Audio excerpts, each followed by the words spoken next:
My name is Natalie Pinero. I am the executive director of Downtown New Jersey. If you're not familiar with our organization, we focus on education, advocacy, and recognition, right? So as far as education, we host workshops like the one we're hosting this morning. Last year we took a step back to do some strategic planning. We had a little bit of a change in leadership. And so we're excited to really get back to business in 2025. Really, what we want you guys to know is that we, as well as the speakers today, are your resource for anything downtown and industry related. You can reach out to us at any time. We encourage all of you, if you're not yet a member, to join Downtown New Jersey. You can join us just by visiting our website, downtownnj.com. We also invite you to keep up with us right on our website. You can sign up for our emails and our newsletters. Our newsletters come out quarterly with important information for the industry.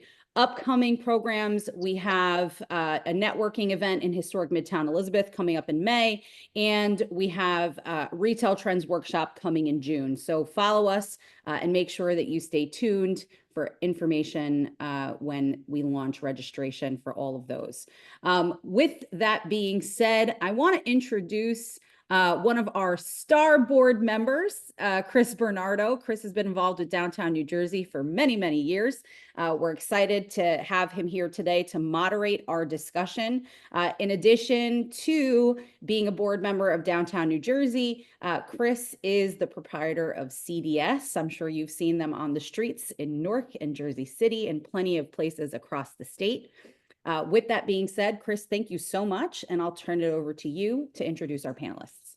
Excellent. Thank you, Natalie. It's great to see everybody today. We are going to have a lively and I think a very informative discussion about a topic that I think we all enjoy, and that is food, and specifically the food and beverage industry and how it interfaces with our downtowns and our commercial centers. There's a lot of new issues that have emerged post-pandemic. And we've got a great panel here today to help us sort of unpack some of the new and emerging trends and maybe give us a chance to reconcile some of the new things that we're seeing in our districts together.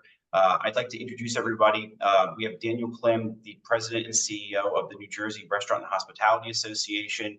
We're going to call on Daniel shortly to fill us in a little bit on some of the regulatory issues that we're seeing in our districts. We have Rick St. Pierre, owner of Verve restaurant in Somerville. It's great to see Rick.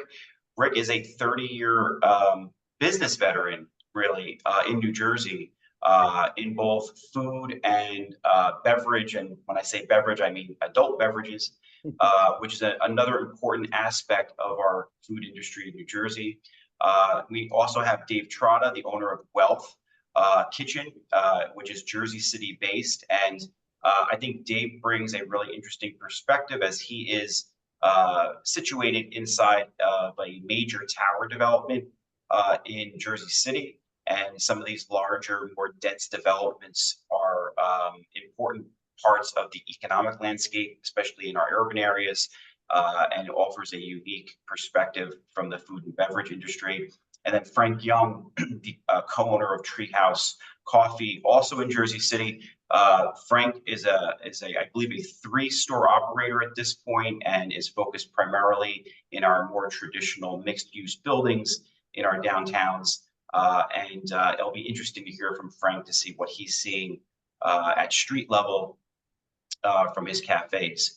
So without further delay, I'd like to tee this up a little bit. I think probably one of the most important aspects of the economic conditions of running and operating a restaurant is right at the forefront right now.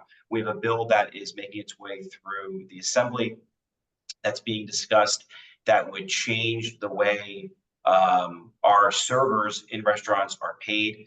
I know Daniel has some very interesting updates and perspectives on this, as he is really the advocate for restaurants in New Jersey. Daniel, I'd like to kick it over to you just to fill us in on the regulatory issues, and then maybe we can have an open discussion about what's happening. Sure. Well, Chris, thanks for having me. Thank you, Downtown New Jersey, and thank you to everyone joining us today. Yeah, we can talk about a host of topics on a federal level, on a state level, but let's talk about the most recent, which is a bill that was introduced in the Assembly on March 10th that would increase minimum wage for tipped workers. It sounds like a great idea. It sounds like something that would benefit New Jersey, but it does nothing to help the Restaurant Association.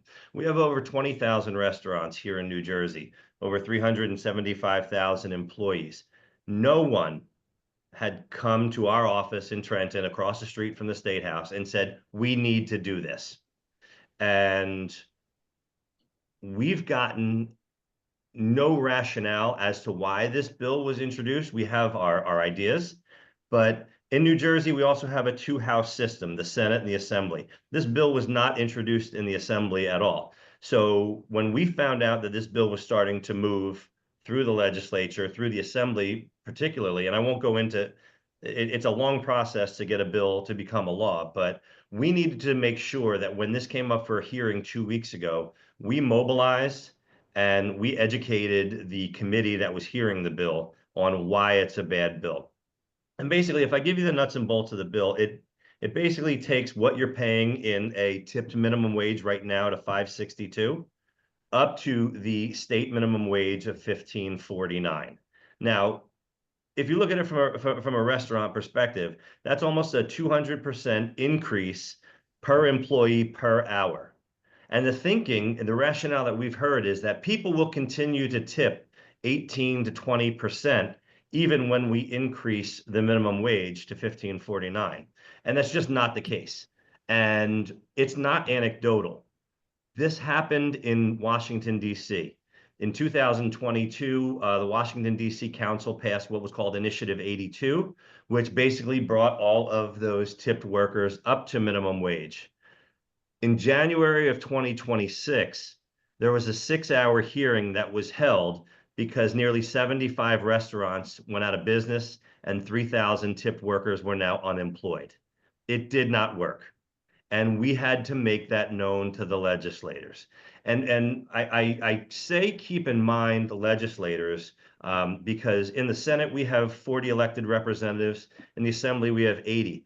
None of them are restaurateurs. None of them are hoteliers, but they decide how you operate your business.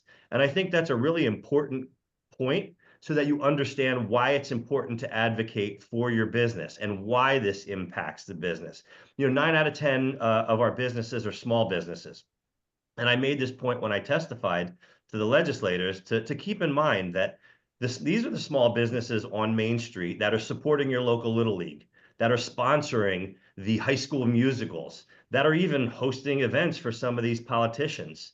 They are the people who are interacting day to day with the community, and they are the people that would be hurt because legislators and mostly the public, which we found, don't understand how the business model works. And so we had to educate our legislators. So we were fortunate with the groundswell that we had, and if any of you reached out to your local legislators on that committee when we asked you to send an email, thank you. We sent nearly 12,000 emails, so our voice was heard. There were countless phone calls. And the result of that, and we did talk to the Assembly sponsor about the bill and how it's bad for business as well. The result of that was that instead of voting on the bill to move it out of that committee, the Assembly, it was the Assembly State and Local Government Committee, they did what was called a discussion only. So there would be no vote, but they listened to what everybody had to say. Now, there was only one individual who came up and opposed and testified in favor of the bill. Everyone else was opposition. And when we talk about opposition, it's not only the NJRHA and me that testified. It was owners, it was operators, it was servers, it was bartenders. It was people who talked about coming to this country and working in a restaurant that gave them a better life because they were able to increase, their wages on tips. So the hearing went almost 2.5 hours, and it went well beyond, because oftentimes what legislators will do, they'll cap someone's testimony at 2 to 3 minutes. They listen to everybody, and it's a really credit to Assemblyman Robert Karabinchak out of Edison, who really did listen to everything everyone had to say. So we felt confident leaving that. We had almost 150 people come to the State House, pack that State House committee room, and really had our voices heard. But what got across to us is that we need to educate our legislators. We need to educate the public. There is this perception that restaurants have 20, 30, 40% profit margins. We all know that's not true. The legislators see that, okay, it's an opportunity to tax restaurants because they make lots of money and their greedy owners aren't paying a fair wage. Well, when you have management and you have labor working together saying we both oppose this bill, then the legislators have something they have to go back and take a look at. So we're hoping to continue to work with the legislators. We do not want to see this bill advance. We do not want to see a Senate sponsor, and we will continue to work on that. But it's important that those of you on this call understand this issue, understand what's at stake, and really make sure that if someone says, well, tipped employees, they don't make minimum wage, that's categorically false. By law, they have to be paid at least minimum wage if they don't make enough in tips. If not, there are severe penalties that have to come down from the Department of Labor. So please educate. I mean, the average we saw that tipped workers are making is $22 an hour, well above the $15.49. I saw payroll records from the north, from the central, from the southern part of the state that are showing people making $30, $40, $50 an hour. The employees don't want to go back to minimum wage. Neither do the owners. So we need to make sure that we continue to educate each other. We need to continue to educate the legislators when we have the chance, because we all know legislators have their favorite restaurants and they go to their favorite spots. But we also have to make sure the public understands this. And so the association, outside of all the other issues that we're working on, such as a heat bill, we were able to pass the outdoor dining bill back in November, which is going to hopefully help Main Street, and all the federal initiatives. This is the one that's at the forefront right now. So Chris, I appreciate it. I hope I didn't go too long. I wanted to give kind of a clear picture of where that's at. And I know we'll take questions at the end, but just wanted to give everybody on the call an overview as to what happened, how we got here, and where we're going. So thank you. Thank you, Daniel. So I guess this is really, sort of ill-advised legislation that is really based on sort of a political topic of the day, as opposed to the nuts and bolts economics of what it is to run a restaurant. Just out of curiosity, did you get the sense that some of the underpinnings here were related to W-2 payroll income and making it easier to collect taxes on that income, as opposed to cash tips that may or may not be getting reported properly? I didn't, because when you read the bill, A5433 says increases tipped workers to minimum wage. Now, tipped workers are hairstylists. They are baggage handlers at the airport. They are nail technicians. So the issue that we had with the bill is, okay, that may be great for those industries, but you're lumping everybody together, which the legislature has a tendency to do sometimes. And so we had to educate why this model of increasing the minimum wage from the tip minimum wage in a restaurant industry does not serve the model. And when you tell somebody they're going to be paying $40 for a Caesar salad, they kind of get it on when it comes to the wage side of it. They understood. Rick, what are you getting for a Caesar salad these days? Well, right now it's $22.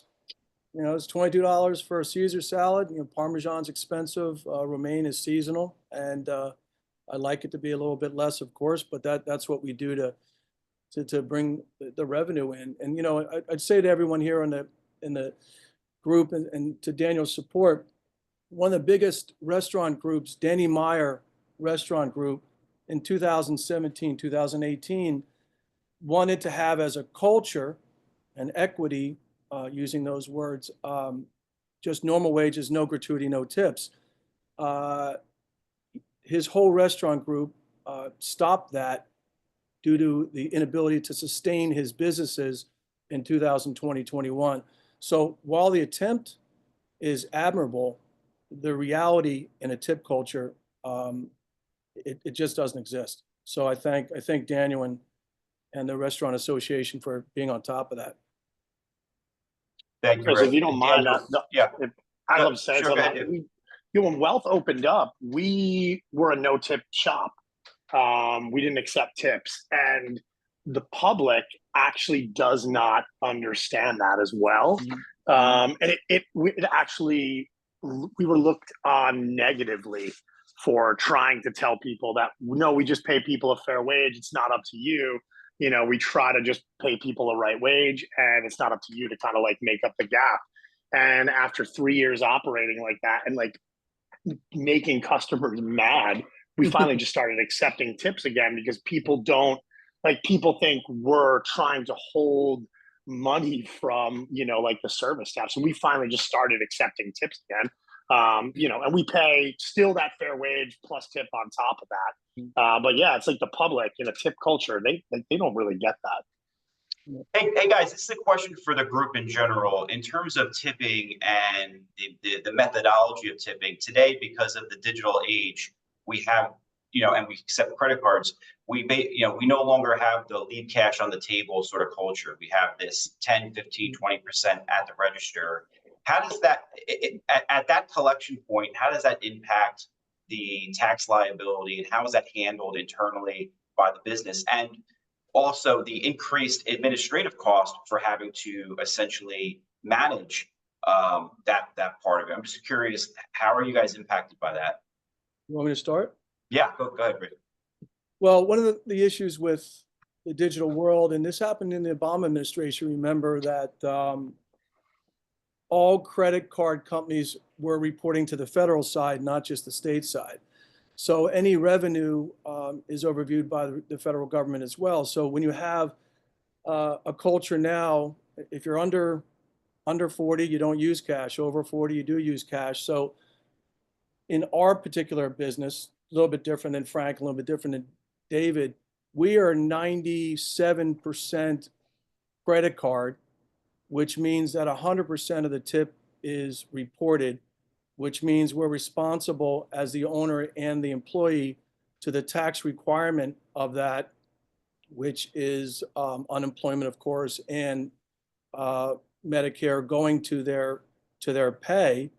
So from that digital reality, not being a cash business, which it used to kind of have that maybe 50-50 feeling maybe 15 years ago, 20 years ago, but it's not for our model. People are paying real taxes, real time, real reporting. And if you don't, the IRS says hello. So we're, 97%, 3% is cash. And how we manage that is with a bookkeeper and with an accountant. And in the state of New Jersey, when you have the proper people in place to do your work, or you can do that work for you, then you're a credible business in the state of New Jersey, recognized as a small business that makes sense. So, but in terms of reporting money made or credit cards, it's 100%. And if not, you'll be flagged for it. And on an accounting side, you have to report those total numbers across the board. There is no fudge to it. Got it. Thank you, Rick. I appreciate that. Members of the panel, any other insights related to current labor trends? If not, I'd like to maybe move the discussion to something that's more broadly seen in the industry, regardless of whether it's New Jersey or across the nation today, and that is changing consumer habits, which in many ways is we're basing a lot of this on observations, but we are seeing a change, especially as we move toward a more health conscious population. I know, most of us have probably seen the reports of the potential for labels on alcohol, similar to what we did in the 1970s for cigarettes, in terms of really laying out the risks, especially cancer, on alcohol. And I'd like to get a sense from the group of how that might be impacting your business models, what your thinking is long term. Is this just a short-term trend, or are we seeing a real shift in consumer habits that we all have to start to apply some thinking to from both the retailer's perspective, but also from a planning perspective? Daniel, in terms of data and reporting, I think probably the association would be best positioned to have an early sort of take on these types of habits. Are you guys seeing anything that should start to be discussed? Well, I think you're seeing a couple of things from the policy side. One, yes, you're seeing shifting habits with generations, right? People aren't going to bars as much. People aren't, consuming as much alcohol. We did an event up at Allied Beverage, and there's the trend for hemp-based drinks right now, and marijuana, marijuana infused, but what their mixologists are trying to figure out, well, what's the right amount? What's the, if you have one drink, is someone done, or can you limit that to have somebody stay longer? So you're looking at shifting business models. But what we're seeing, obviously, and we're keeping our eye on, are on the federal side, the tariffs, right? Tariffs are tariff. What are tariffs going to look like? What is the percentage that's going to be taxed to Mexico or to Canada or to Europe for wine? But on a localized level, we also have a governor that proposed a 10% tax on alcohol in his current budget.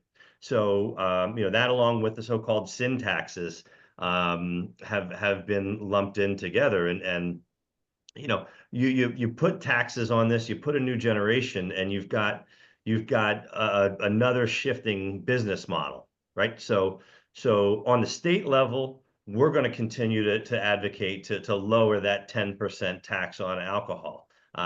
Not much we could really do about the generations, but we're going to do what we can to advocate for the industry to make sure that there isn't tax on top of tax. Now, the interesting thing too, before I turn it over to the experts here also, is we have an election coming up in the fall. We have all 80 seats in the assembly, which I mentioned where the tip wage bill was, but we also have a gubernatorial election. We could be having a completely and totally different conversation a year from now based on what the legislature and the governor's seat looks like. Yeah, that's a great point, Daniel. Rick is probably most impacted, I think, by the alcohol discussion. I'd like to just stick with that for a minute because, Rick, you had previously, I thought, made a really interesting observation related to alcohol, especially like the later night business, right? And that is, how are we now being impacted by the introduction of other, let's call them competitive, recreational items, such as cannabis, and how is that going to impact things? Well, Daniel kind of summed it up pretty well, from a policy position, because don't forget, policy then trickles down into our ability to operate in general. So I like to view it as there's a difference between a digital culture and an analog culture. A lot of the older restaurateurs and a lot of the older people have an analog reality. During COVID, we switched from an analog reality to a digital reality. And that digital reality has affected primarily how younger people have grown up. And I mean younger, 35 and down. Socially, they've been used to a culture in which they communicate in this way, Zoom, or not personal, not next to people, somewhat in isolation. So when you're dealing with bars and dealing with a social ability and dealing with how to interact with people, the culture is changing because of that reality, as well as having other additives to your life that will take away what alcohol would typically do as an anxiety or relaxing end of the day type of thing, where you have legalized marijuana, as well as what we talked about before, any of the weight loss drugs, which has a byproduct of not having a desire to drink alcohol. And then, of course, just the digital culture of I don't go to meet someone in a bar. I don't go to socialize in a bar. I meet people online, and that is my world. It's very interesting for me, someone's being in the 60s, my age in the 60s, and having a business for 30 years, to see that when I first started, I was the bar that was open till 2 o'clock in the morning so people could come and talk and deal with life and get away and then go home. There's a culture to that too. Since the late, 2019 to 2020 was the big shift of I'm home, I'm Zooming, I'm working from home, I'm not socializing that way. And we're still in that malaise of coming to a bar culture of meeting, greeting, enjoying. What's happened in my expression in the bar culture as a result is we're more of the cocktail expression, the taste profile extension, the higher bourbon, higher brown, higher cost item that brings the experience of something excellent versus I'm going to a bar just to get a beer and a shot. So we had to relate to that shift, as we all have to, as you said earlier, Daniel, about a changing in a group of people, changing in a life. Is the shift now is totally experiential, and from that result, that's how we operate. I'm sure that David and Frank are having a similar way in how they express what they give in hospitality. But from the liquor industry, bar industry, there has been that drop as a result of culture, other things to relax you, and the social nature in which we exist today. Thanks, Rick. Let's stick with the social aspects, including culture here, just for a few minutes. We've had a move toward or trend toward healthier eating, and that has led to farm to table type businesses that have a whole different type of model because of sustainability and things of that nature. I'm just curious, Dave, from Whealth, in terms of your business model. It's an interesting business model. It's very much focused on healthy eating. What are some of the trends in these areas that you're seeing that would be specific to your business? Yeah, I mean, I think, like, to kind of piggyback also off the alcohol thing, we're going to launch a dinner menu, and I never thought that, I mean, a year ago we were like, oh, we'll launch dinner menu and you could do mocktails. It's like, mocktails, really? Come on, that's not going to happen. This year, it's now very much a reality to launch a dinner menu. Yeah, Frank's laughing because I poo-pooed him. Frank and I are also in business together. He runs Treehouse 2.5 out of our shop. It's a little outpost. And when he suggested, I was like, this is crazy. No one's gonna buy mocktails. But I barely drink. I mean, maybe one drink a month when I go out for a date night with my wife. My wife no longer drinks. There's 0% Stella's in the house at all times. And to think that we could launch a dinner menu and be making great margins on mocktails and be successful with it is an actual reality now. To piggyback off of the tariffs and all that stuff and worrying about that. I mean, yeah, there's things that are concerning, olive oil, oils, and avocados and whatnot, but 80% of what we get, I could take you to, if we're not growing it ourselves, I could take you to the farmer and introduce you to them. So, when eggs went up and everybody was freaking out, my egg prices stayed the same. And the bulk of my product mix has not been affected. It was the same thing during COVID. No one had food. And we just were kind of business as usual, just kept going out to the farms. And, we'll continue to lean in further on that. And I think one of the things that wasn't it's kind of brought up, but to go deeper is, I think people are more health conscious. People are kind of starting to understand that, just because, if you see Vital Farms pasture raised eggs at the store, you kind of start to question, just because it has a little QR code and you can scan the farm, people are like, well, it's a publicly traded company. I kind of think that their focus is probably more on profits and not on quality and nutrient density. And I think people are really starting to understand that a lot of the things that they think are super healthy for them are actually just like greenwashed, and like, organic food, at the supermarket is, it's probably already dead from, like a nutrition standpoint. And you should seek out real farmers and farmers markets. And, one of the things we promote at Whealth is this concept called food transparency, which is about like knowing exactly where everything comes from. And even if that means like, hey, I don't know where the lemons came from, we ran out, I sent out my busboy, to go get lemons next door. That is the reality. Blue Hill Stone Barns has a Baldor account. They don't grow everything there. And, they're kind of like the pinnacle of what people think of farm to table. But at the end of the day, transparency in food, actually knowing where the food comes from, not just trusting like a label. I always think about the plastic wrap that I have at the store. It has like a green like border on it. And for years I was like, this is the perfect plastic wrap. It's like eco-friendly. And then you just realize that there's like a farm on it and there's like, green on it, but it's just plastic wrap. It's just, totally like the same normal thing.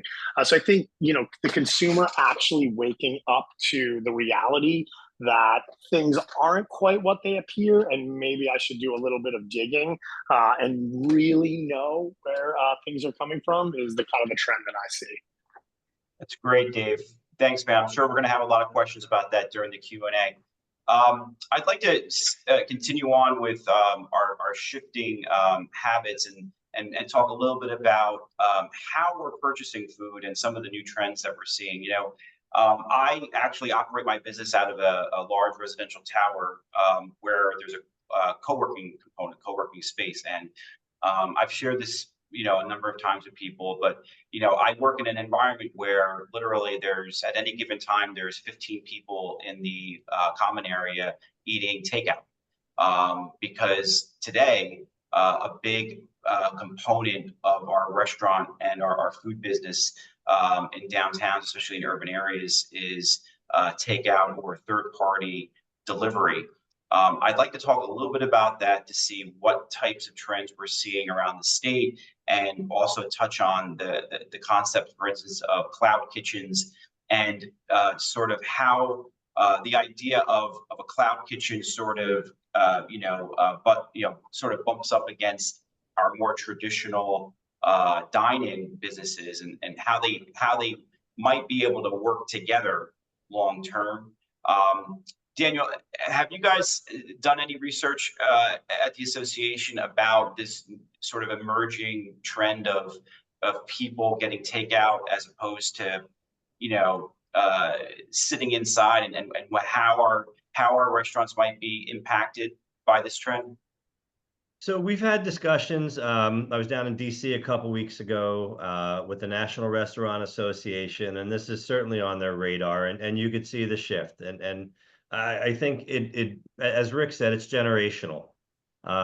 We have people, when you look at what we're in with society right now, we're in 30-second TikTok videos, 180 characters. Our attention is pulled in a lot of different places. And what we're hearing and talking to my counterparts in other states is not just unique to New Jersey, but this generation is in and out. Whereas previous generations were sit down, socialize, have a meal, have a dinner being an experience. It's no longer an experience I shouldn't say it's no longer an experience. You're seeing this generation gravitate to fast casual. And so you've seen that the dynamics in service shift a little bit to, I can go to Rick's restaurant, I can sit down, I can have, my first course, my second course, or if I'm that 35 and younger, and I'm not, that's not scientific, but I'm just kind of speaking in broad generalities, I can go to my phone, I can order the meal, I can stay where I'm at doing what I want, and I'm okay paying a premium or if you want to call it a tipped wage, whatever it is, to a delivery service to bring me my food rather than go out and have that experience. So it's not unique to New Jersey. I think all states are seeing this, but it's how do you adapt your business model? And I think what the data on COVID showed that, you do have restaurants, say like Rick's, like Verve, that have also adjusted to the generation that does want the Uber Eats, or that does want the delivery service, but you also still have that, and I love the term, it paints a great picture, the analog and the digital, Rick. The analog that do want to sit down in a place other than their home and socialize or network or mingle. So, I think it's in the business, but I don't think it's unique to just New Jersey. And, it's interestingly enough, we saw this play out in the Starbucks conversation earlier in the year when they changed their policies related to requiring a purchase. And really, it had a lot to do with that sort of difference between analog and digital. They were trying to find, how do they continue to give the customer the in-store experience that they want when the digital is forcing them to focus on transaction, get people out the door, right? And their solution was they actually started to limit the amount of digital transactions they would do, and they even went as far as to change their menu to try to free up staff time on that. I thought that was a very interesting sort of specific example of how businesses are trying to change to meet the need. Let's just stick with, let's bring it back to something that, I think is of interest to most people on this call today. And that is, how do we make sure that we are planning for and applying the right regulations within our downtown to meet these new needs? Because, digital purchases have changed the way we do things.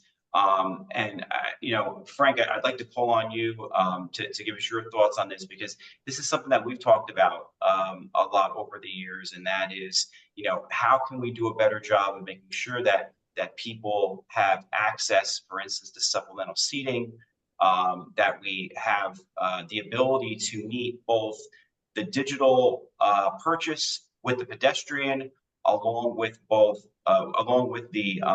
the vehicle access that we need, and sort of managing the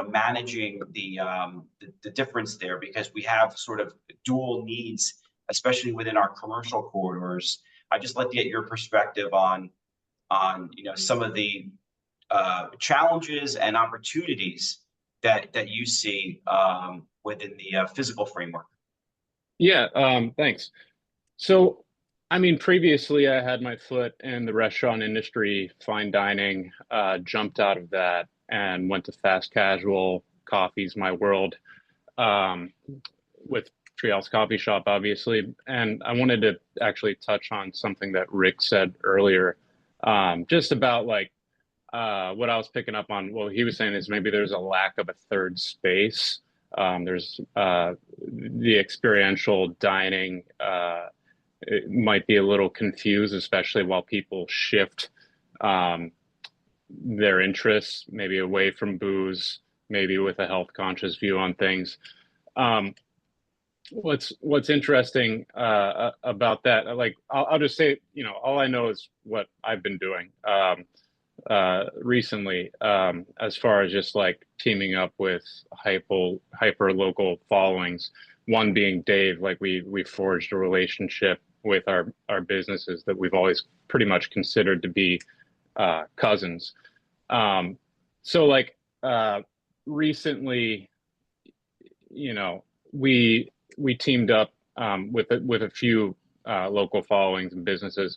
Right now, actually, we're going to be announcing the winner of these 2 tickets for Youth Lagoon at White Eagle Hall, and we're giving away a Treehouse gift card. So we did a collaboration post, got a ton of likes, got a ton of engagement, and now the overlap, which between both followings may have been several hundred people, but like the new followers on their side, it's like tens of thousands of people. And then, our following is about 10K or give or take. And that's been really interesting to see how it affects both businesses. We recently teamed up with NJ Skate Shop. Some of you might know, or most of you probably don't know. I've been skateboarding for 25 years. Maybe you can tell from the bleach blonde hair and the hoodie. So Nike SB Dunks, they just did this whole new release with the Yuto Horigami Matcha SB Dunk, which is really cool because, maybe some of you know from watching the Olympics, Yuto has millions of followers and he took the gold. And then we got some engagement from arguably the best skateboarder in the world on this little post that we did. Hired a local cinematographer, storyboarded an idea, shot it, collaborated the post, and we got sneakerheads, and we also got skateboarders and coffee lovers alike all together because we gave away a free matcha with every matcha colored dunk. Also, last week, Mustard, he's a a local artist, did this huge mural in our backyard. We collaborated on that post and covered just like how he did it, and got art lovers and coffee lovers alike. There's a huge overlap there, but again, your reach on his side and our side, there's a lot to bring together to help each other and their followings. So I guess lack of a third space right now, it's been a problem for like the last 10 years, and especially post-COVID, you have a lot of people changing their habits. It used to be that more people bowled or in a bowling league than more people that voted in the presidential election, which is hilarious. And so I think what we're seeing right now, you can tie together ghost kitchens, you can tie together people's habits on YouTube. It's one and the same. They mirror each other. So, for example, like you'd be standing around the water cooler at work, and this decades ago, and say, "Oh, did you catch the game last night? Or did you catch the show last night?" And everyone knew what show you were talking about. Now you tune on YouTube and people are watching videos of like people sharpening knives, and that's like their Saturday night. I don't know why, but like the niche on that is just like, there's so many subcategories now. There's so many ghost kitchens now. There's so many ways to bring these new habits to the table, and maybe they're not at a physical table, right? Or like a third space table. So now me being in fast casual coffee shops, I'm in the middle of opening up a third shop right now. It's 193 square feet. Makes my tiniest shop look like the Taj Mahal. But we partner with Square. David's also with Square, which a lot of you people, you just beep bop boop at the screen. You decide 10, 15, 20% tip, and then you're done. Nobody's dropping a check. And they have something called a kiosk, which for 193 square feet, maybe one barista working a busy afternoon, or even like the second rush, that would help out immensely. Also, we just like Dave, we pay our baristas a fair wage and then tips on top of that. And that's been really good. You add in a kiosk and then you put in a very experienced barista, they're doing pretty well. So, I mean, I guess I touched on a bunch of subjects that we were talking about. So I'm sorry about the anachronistic nature of this answer. I guess we're living in a weird time, and weird times get weird solutions, guys. There's not just one solution. Just like you sign a lease for a weird shaped commercial space, guess what? You get a weird shaped bar. So, this is my first time doing this. In fact, I'm probably gaining more knowledge just by sitting on this panel than, talking on this panel. So I'm just really happy to be here. I don't know if I actually answered your question, but if you want to ask me again, I'm sure I can try. Frank, actually, I think, Frank, you've touched on, I think, a number of really great points. I'll bring it, Natalie, I'll bring it home with this, and then maybe we can move into the next segment. But just suffice to say, consistent with what Frank touched on related to third spaces and how it sort of relates back to those of us that manage special improvement districts, manage public spaces.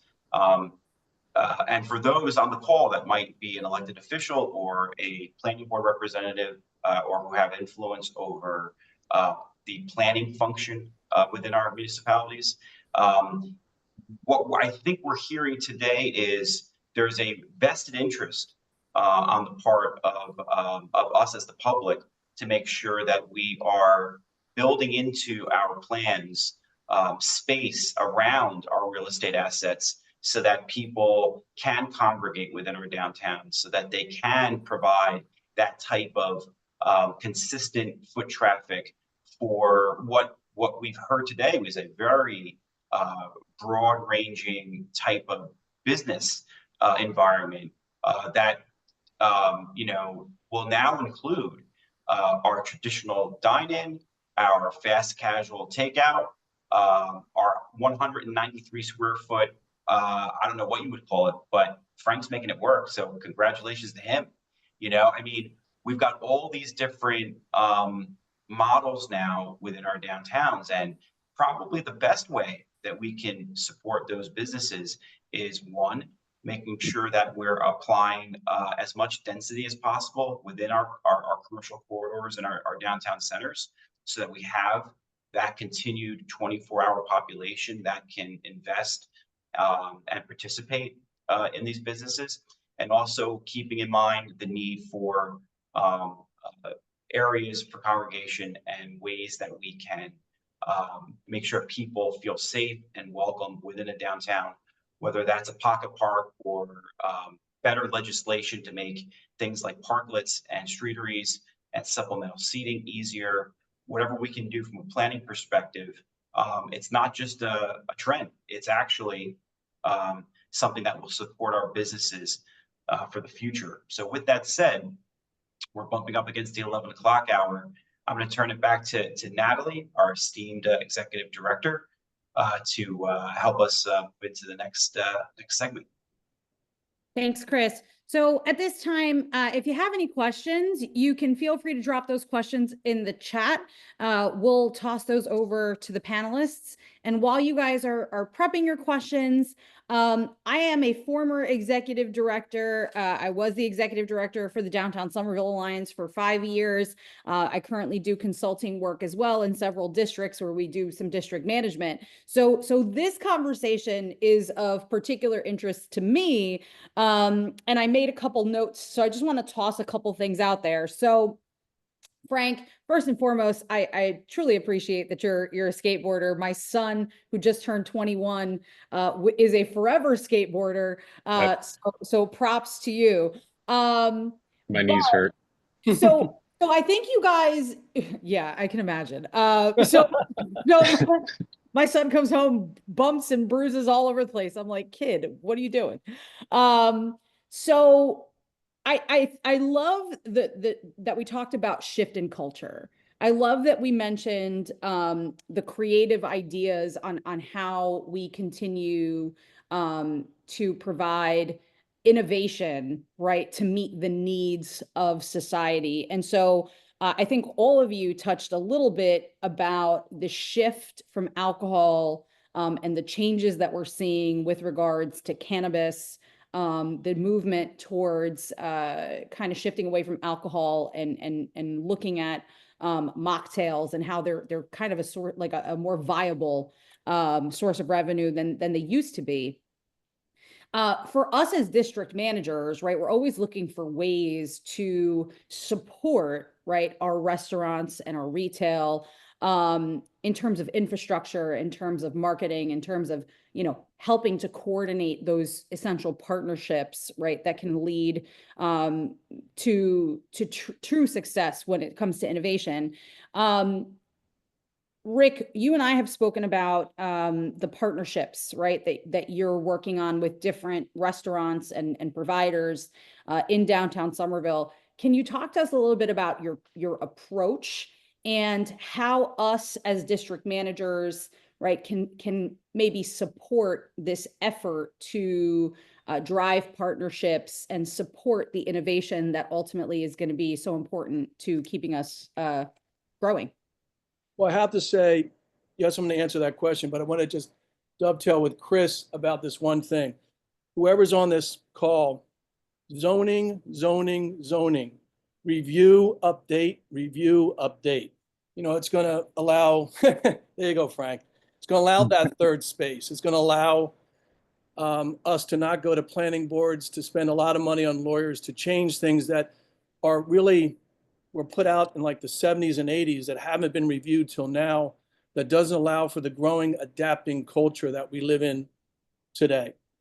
So what I learned, to answer your question, Nellie, what I learned very early in the restaurant business in Somerville, in a county seat, not known to anyone, is the more groups I join, the more groups that say no to me is the group I'm going to join. So if the county says no to me, I'm volunteering my time to the county. If the judicial system across the street from me says you can't use my lawn, I'm now on the board of the law review. If the town says we don't know you and I'm not prepared to do any work with you, then I'm on every committee that gives me the voice to give them a yes, to make them look good and enable me to do what I need to do. So strategic partnering in your area with leadership, i.e. an SID or an organized group that allows you to have a voice with your participation, just like Daniel's in the Restaurant Association, just like downtown New Jersey with Natalie, just like any SID or any leadership small business group that's in your town. You must be a part of it. You must give a voice. You must bring your area a marketed, communicated message that says, yes, and we're here to serve you. It enables development. It enables your residents to come to Main Street more. It enables your business in the area to contribute more. The more you give, and it's an old adage, but the more you give, it's coming back in ways that you'll never see. Create the time to volunteer in your communities to make it better. And it's all public-private relationships. I don't know if that answers your question. Thanks, Rick. So I have another question. And Lisa, thank you for your comment. She said, yes, Rick, completely agree. Again, check the chat. We've got, folks that are commenting. We talk about ecosystem, right? And the small business ecosystem. And, Frank, Dave, Rick, you guys all are part of the ecosystem.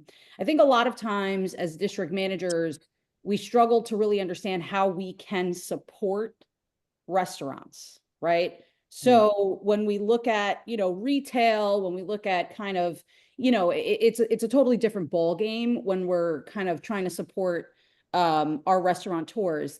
Can you talk to us a little bit about, number one, how we as district managers can bring somebody, businesses like yours into our districts? What are you looking for? What type of support could help you, establish roots in our various communities? Because I think that's something that, we kind of all want to know a little bit more about. Are you asking the big boys from Jersey City? Because it's the whole group. The big boys from Jersey City, they have locations. And you can't, and the answer can't be free rent. The answer can't be free rent. All right. Well, that takes away my answer, guys. I mean, to underscore the importance of favorable lease terms, landlord cooperation, proximity to population centers like hospitals, schools. Like, for example, every lease that I sign, I'd like to be there for 15 years. So that's a 5-5, and then year 11, negotiable rent, to be there for a while to justify my investment.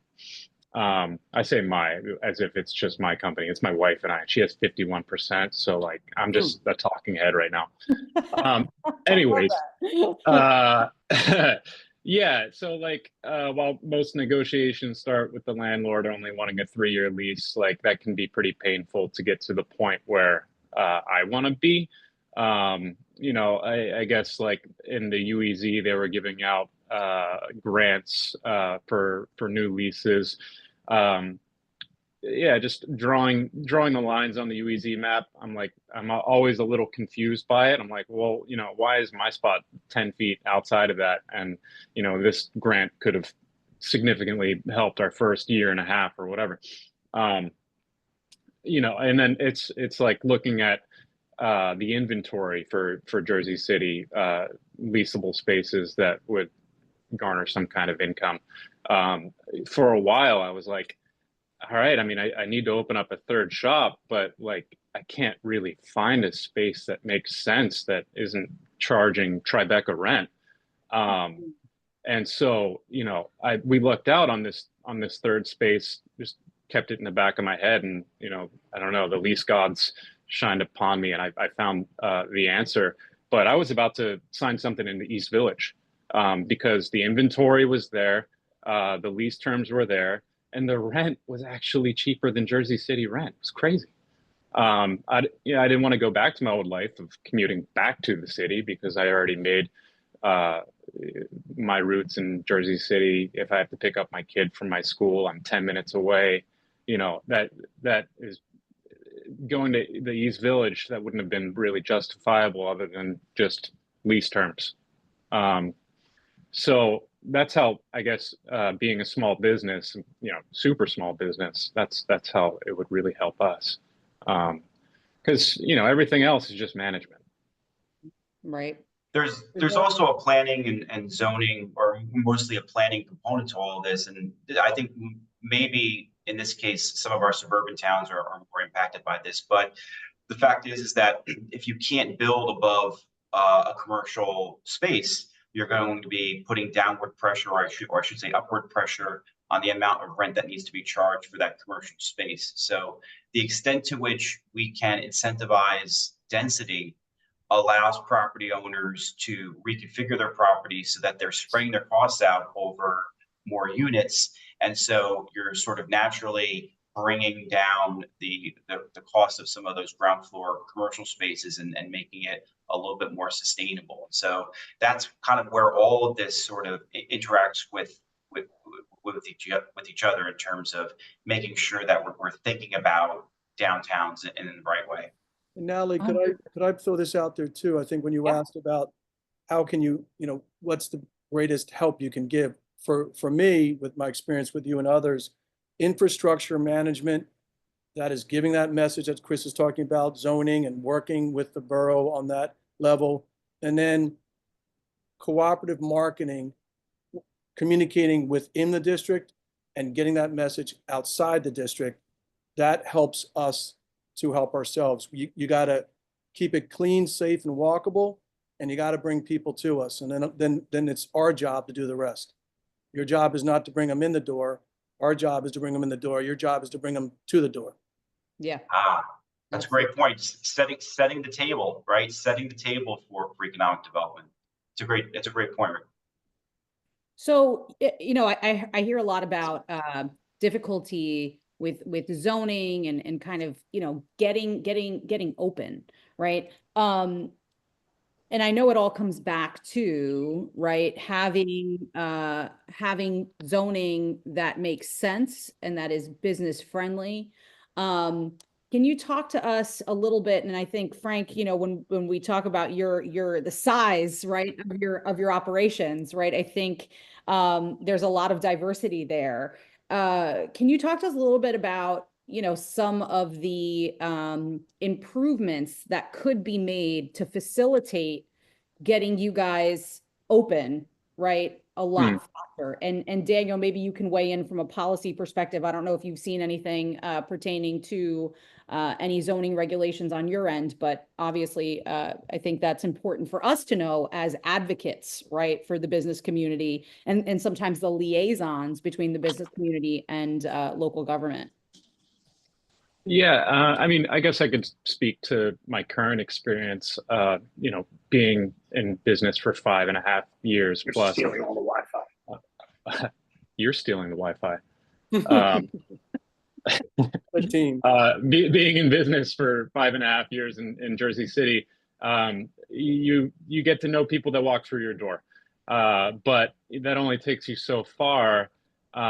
Whenever you're dealing with all the departments to get past all the red tape. And I'm lucky enough to have known some architects and also some expediters. And one friend who's an expediter, he's just been lifting the curtain like, hey, this is how this department works. Hey, this is how this department works, and this one too. And so otherwise, it just seems like everyone just goes with the MO of being like, oh, this department's the worst, or you can't get past this. I honestly feel like everyone that works in those departments, they're looking to do a good job.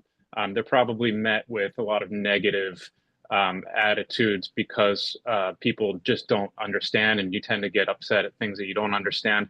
So if I guess what would help me currently is if small businesses could be assigned maybe an expediter if they asked for it, through the city, to make things a bit more clear about where you are. Oh, you're in historic. Well, you got to see this person first. I know this person. Let me talk to them. I think that would shave off 1.5 months of pain and expenses just by lifting the curtain and maybe being a bit more transparent and assigning a friend. Totally agree. Thanks. I love that. Because a lot of times you hear, businesses, oh, this was a nightmare with the city. This is a nightmare with zoning. And, what I'm hearing here is that it's not necessarily a compliance issue. It's more so a lot of times making, right, moving past the government speak, right, and explaining things to small businesses in layman's terms so that they could comply. Yeah, I mean, I feel like everyone's just making the boogeyman when that just doesn't have to happen. Well, thanks, Frank. Anyone else from the panel want to jump in on that? So I'll just say, we haven't done much from a state level regarding zoning, but if you look at the legislation that Governor Murphy signed making outdoor dining permanent, my recommendation is to read what that means for you. How far can you take your space outside of your physical space? Understand that, the one thing that I try to tell people is refine your story and get to know the decision makers. You guys have a fantastic story to tell, not only as small business owners, not only as people who contribute billions of dollars to the local economy, but also being job creators. Oftentimes, these stories don't trickle down to the politicians. And I'm not going to tell you all to get involved in politics, but understand your politics and build your relationships. Invite your local legislator to see how and this goes for the downtowns as well, not just the restaurants, but invite your local legislator to see how you operate your business. See how your Main Street has an impact on the local legislators and the economy at a smaller scale. But you don't have to be in politics to understand politics. And you mentioned going to the different departments or getting an understanding of all that and inviting people in to say, hey, this is how it works. That has a tremendous impact because you will find that most legislators, and as I've said, they'll say, oh, I didn't know it works like that. Why? Because they're not in that industry. And so, again, I go back to that word that I used at the beginning. The more we can educate people, the more people will understand what it is you do as a small business owner. The last point that I'll make is if any of you, and we've done this with Jersey Shore, we did this with Princeton, if any of you are having restaurant weeks, any of your downtowns, email us. We'll put it out to our members. We do realize that around the state, there are followings that will go to different restaurant weeks. And we've started to realize that people are coming to the NJRHA website to see that. So send us that information. We're happy to put it in our newsletter. We're happy to put it on our website. Happy to partner with all of you guys and help tell your story. But you know, be involved in the advocacy. You know, I said before the call, we were on as a panel together, and I've used this in previous lives, and it works here. But especially when it comes to politics, if you're not at the table, you're on the menu. And so that's why that advocacy part does become important related to your business. So again, thank you. And related to downtowns in general, Daniel, I think that's, you know, really important for us to remember, right? I mean, it's not just about individual businesses, it's about your district as a whole, right? And how we support the ecosystem surrounding all of our small businesses. So thank you for those insights. I've got a couple questions in the chat that I want to get to. Arthur is from Union. He was interested in, Daniel, this kind of dovetails on your comment about restaurant weeks. Was interested to hear about thoughts about restaurant weeks. Is it a good way to produce foot traffic? Also, any commentary surrounding the trends in outdoor dining? I think we touched on outdoor dining a little bit already. If we could, you know, hear everybody's thoughts on restaurant weeks as a strategy to drive foot traffic, I think that would be great. Thank you. Do you want that to me? To the group, whoever wants to jump in. Well, I'll just say, you know, we're happy to partner with anybody who wants to promote their restaurant week. What we've seen, and we saw it in Princeton, was a favorable menu towards restaurant week, or a discounted gift card. So, you know, if you spend 50, you get 60. Little incentives, but also, you know, the Princeton Restaurant Week, when they did it, they had a website where it was just easy to go to one place and see everything. I can save this much at this restaurant. Oh, this restaurant has my favorite meal. So they kind of tied everything into one place so that people don't have to search from individual spot, but they can get everything they're looking for: discounts, coupons, gift cards, incentives, all on one site. So, you know, when I went back and talked to the restaurant week people in Princeton, they said that was a very effective way to do it. The Jersey Shore, they're the Jersey Shore, so they did something similar, but they're relying on that atmosphere about being right on the ocean there and in that area. So my suggestion, based on what I've seen, would be get everybody together to build your restaurant week and say, hey, what incentives or what stories are we telling to encourage people to come and attend our restaurant week? Thanks, Daniel. I think you touched on an important part, right? Marketing is, you know, something that you know, can be used to support not just the restaurant week, but all of our businesses. You know, Frank, I love the story that you told about, you know, the matcha beverages and the matcha colored dunks and the videos, right? And I think one of the things that we're really talking about is telling a story, right? And how we tell our unique story in a way that's authentic, that connects with people, that brings them through the door. So thank you. Back to the restaurant week conversation, Dave, Frank, Rick, I don't know what your experiences have been with restaurant weeks and how, and if you can maybe, if you have participated in a restaurant week, what are some of the strategies that you think would be best to implement in order to maximize, right, the benefit for our small businesses? If I could add really quick to that one, just because we've been doing it forever and people are picking up the concept of restaurant weeks. I think the key to a restaurant week, there's a few. The major one is try to couple it with a cause. Whatever your major nonprofit, whatever your major cause, say it's a fentanyl awareness restaurant week featuring these restaurants, and then organizational part of it is pre-fee lunch, pre-fee dinner with consistent costing, so that the real expensive guy is not really outpricing the less expensive guy on lunch or dinner. It's like a set price. gives people a consistent message, gives people a cause to come out for, gives people a greater reason than just restaurant week. What defines your model is going to make a difference, not that it's just a restaurant week. So that's that's what I would add to that as we keep talking about story. I mean, what makes my story of restaurant week different than everybody else's? Thanks, Rick. That's Frank, smart. do you have anything to add? I mean, I've never participated in restaurant week, only because I think I have PTSD from being like a server in the city and dealing with restaurant week people. Frank, you could probably, yeah. And I mean, like, not to discredit restaurant weeks or anything, but like a restaurant week guest is a guest coming looking for a deal that I probably won't see again until next year. So I just don't want to waste my time on it, to be honest with you. I would rather find the new person in the neighborhood and like actually just care about them and like focus on like building those people. Then, you know, when you do restaurant week, you've got to take the staff and focus on that menu, focus on that thing. And you're focusing so much energy off your core things that you're doing. And then you got to get everybody back on track for it to give people a discount that aren't going to come back necessarily. Like, I don't know what the data is on it, but from what I remember serving for a very, very long time, restaurant week is people coming out for a deal. And then they're just going to go to the next like restaurant week or whatever it is in the neighborhood, you know, Clipper coupons or something, It kind of to continue getting a deal.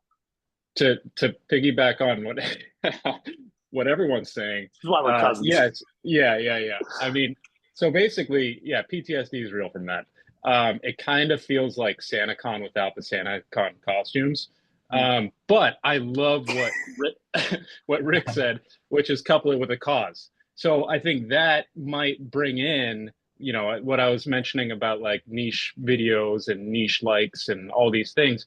If you bring in people that locally support like that awareness or whatever cause that you have, then it actually might bring in repeat customers. But if it's just vague, then you're just going to get the people with a vague idea of I'm looking for a deal. You give it reason, you might get different results. But you know, I'm just a coffee shop owner at this point in my life. Restaurant week, I'm just like, I'm not a restaurant. Why would I do this? But maybe an idea that just came off the cusp, because those are the ones that just fly out of my mouth because I don't have a filter. Maybe I could do something like coffee week, because we are in like a very dense coffee shop neighborhood and city. And also like Jersey has some really good coffee. I wonder if we could get a coalition of small business owners with, you know, some coffee ships rising together, doing something meaningful in Jersey City. I'd be open to that. I'd be open to giving a deal that way. Obviously, that's a bit more niche. That is almost like a third space. It's an experiential dining element to it, even though you're just going in for an espresso or a cortado or whatever. I like it. Rick, really good idea. Dave, totally relate. I just remember all those years. I'm like, oh God, it's that week again. I just think of 340 Grill, Sinatra Avenue, like brunch restaurant week. I'm like, oh my God. Just to put a ribbon on that, Frank, that's why I think it is. The restaurant week is just a term, but when you're bringing it into the niche stuff, coffee awareness, whatever it's going to be, coupled with what, you know, pub crawl means what, you know, who's got the best clam chowder in town type of thing. Yep. You know, that type of thing. You know what I mean? Coupled with a cause is gonna